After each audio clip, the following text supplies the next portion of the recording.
అందరికీ నమస్కారం అండి. తెలంగాణ రాష్ట్ర వ్యాప్తంగా ఉన్న పెన్షన్‌దారులకు అయితే రాష్ట్ర ప్రభుత్వం శుభవార్త అయితే చెప్పిందనమాట.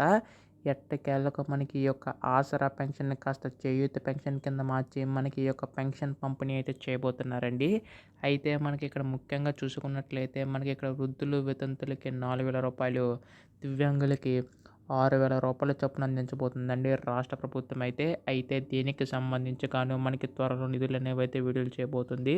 అయితే ఇక్కడ మనకు ముఖ్యంగా చూసుకున్నట్లయితే ఈ యొక్క నిధుల విడుదలపై సంబంధించి చాలామందికైతే సందేశం అయితే ఉందండి.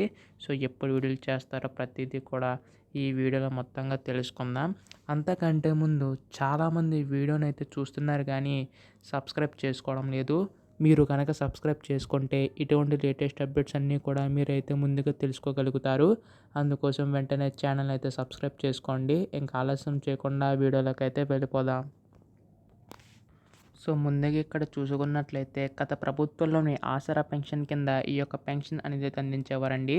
అయితే ఈ యొక్క ప్రభుత్వం ఆసరా పెన్షన్ కాస్త చేయూత పెన్షన్ కింద మార్చి మనకి వృద్ధులు, వితంతులకి మనకి రూ. 2,000 అనాల్సిన పెన్షన్ మనకి రూ. 4,000 కింద చేసిందనమాట. అలాగే వితంతులకి మనకి రూ. 3,000 అనాల్సిన పెన్షన్ మనకి రూ. 6,000 కింద చేసిందనమాట. సో దీనివల్ల ప్రతి ఒక్క పెన్షన్‌దారుకి మేలు చేకూరుతుందని చెప్పి రాష్ట్ర ప్రభుత్వం భావిస్తున్నట్లుగా తెలుస్తుందండి.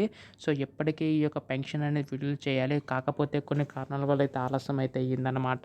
సో ఇదొకటే కాదండి, మనకి ఎన్నికలు అయితే హామీ అయితే ఇచ్చింది కదా రాష్ట్ర ప్రభుత్వం అయితే. రైతు భరోసా పథకం సంబంధించి కూడా మనకు నిధులు అనేవి అయితే విడుదల చేయబోతుందండి.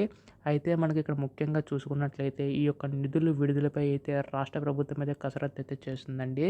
సో దీనికి సంబంధించి గాను ఏంటంటే మనకి ఏటా 22,000 కోట్ల నిధులు అవసరమయ్యే అవకాశం ఉందని చెప్పి రాష్ట్ర ప్రభుత్వం అయితే అంచనా అయితే వేస్తుంది. దీనివలన ప్రతి ఒక్క పెన్షన్‌దారుకి లబ్ధి చేకూరుతుందని చెప్పి రాష్ట్ర ప్రభుత్వం తొందరగా ఈ నిధులన్నీ విడుదల చేయబోతుందండి. అయితే ఈసారి ఎవరైతే అర్హులు ఉంటారో కేవలం వారి యొక్క ఖాతాలో మాత్రమే ఈ యొక్క పెన్షన్ నిధులనేవి అయితే విడుదల చేసే అవకాశం ఉందండి.